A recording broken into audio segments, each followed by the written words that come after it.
Like if you go to a fair today or to a festival today, you get assigned, you're on gate crew or you're on stage crew or you're on this crew or you're on that crew, and all you do is whatever that was. It wasn't that way with us, was it? Oh sure. We had security, we had construction crews, we had, even in Lewis Park, I remember, you go here and cover this area, and you go here and you cover this area. Oh yeah, we had women on horseback. We had, it was. What I remember is all of us doing everything.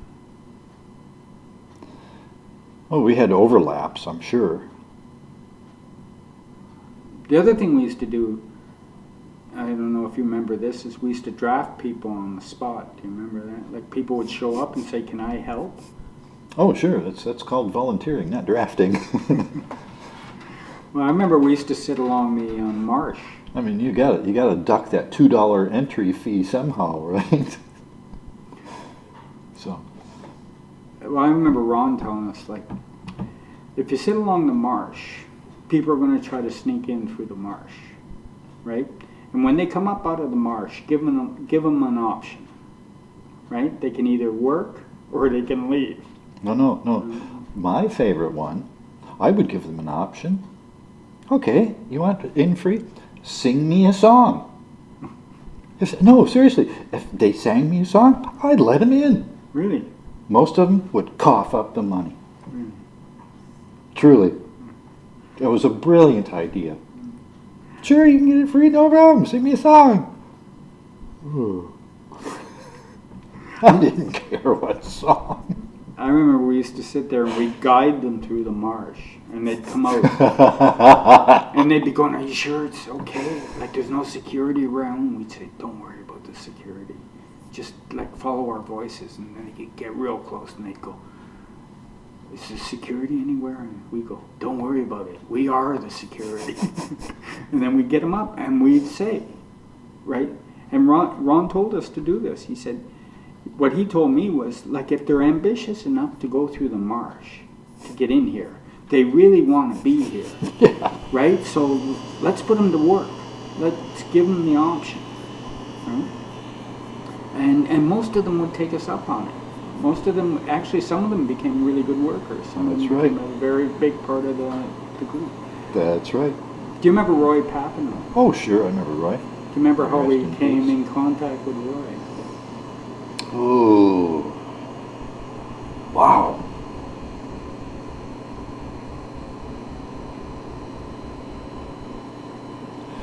Was he one that was sent over by the Justice Society? Sort of. It's kind of like, you've been a bad boy, go help them. One of the reasons he got sent to us is because his little injustice involved us. He had stolen one of our trucks and crashed it. Oh no. Why? And I remember the discussion because the cops caught him and brought him to us and said, "We found your truck. We found this guy driving it." And Ron starts quizzing the kid. He's just a kid. He couldn't have been more than about 15 or something. Little short kid. And a little bit belligerent. Oh yeah. But Ron starts quizzing him, like, "Why'd you steal that truck?" Not a very good truck. And Roy explained that he'd always wanted to drive. It was a Mazda or something. It was like, and he'd never driven one, so he'd always wanted to do that. And then Ron asked him, "Well, what's that truck over there?" And he knew all the vehicles, right? And Ron figured, well, you know, how much do you know about these vehicles? And it became apparent that Roy was capable of making those things run. Like he'd grown up around automobile engines and stuff. So Ron turned to the cop and said, "Well, if the kid will agree to work, we won't pursue it any further." And the cop left him with us, right? And Roy became a real solid, every year worker, and it turned his life around in a lot Yes, it did. He was probably heading for a jail cell. Just got to give a chance. That's a lot about what it was about, wasn't it? It was Oh, community sure. building. Oh, yes. You betcha. You know, taking it further, giving people the opportunity, show them what can be done, show them what you can do. Look at this. I mean, that's what art is. Show people other possibilities. And that's what the Alliance was about. And McPhee Street was about a lot too. Sure. Wasn't it? There's all sorts of. Here's a bragging moment for you. This is in my brief, I don't know, 6 or 9 months, whatever it was, of chairman of the board of the Arts Alliance. The one thing I can say that I did accomplish, there was a move afoot to give away the government grant from the provincial government for the art gallery, because we were the only art gallery in Courtenay. So we got the provincial money. And some people wanted to give that back to the province and just be a good day cafe. I went, no. What are you, nuts? No. I fought long and hard, and they backed down, and Arts Alliance kept the grant. Stayed in the community gallery, and they're still going. They're now the Comox Valley Art Gallery. You bet. And if we would have given it up, that wouldn't be there. So. That shows that one of the things that shows is we weren't always on the same page. Oh no, we were a diverse bunch. But, you know, generally where we wanted to go.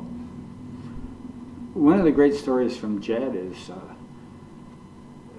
in his mind, they were setting up a gallery when they opened McPhee. Oh yeah, yeah. And all of a sudden this guy, Larry Robbins, was around. He wanted to do music.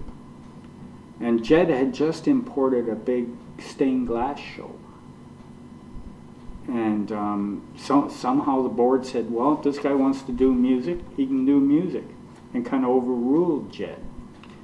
Right? Because Jed was staunchly against the music. Yeah. And they ended up bringing in a country band with a collar, like a square dance collar. And doing a stained glass and show? Doing a dance in the middle of a stained glass show. Oh, dear. And Jed said it was one of the most successful events they ever had. It was the thing that convinced him that it was okay to include music. Like it was, right on. I could see that being a little tense. Oh boy. I guess what I'm getting at there is we often had these fractures. Oh, sure. But there it turned into learning experiences.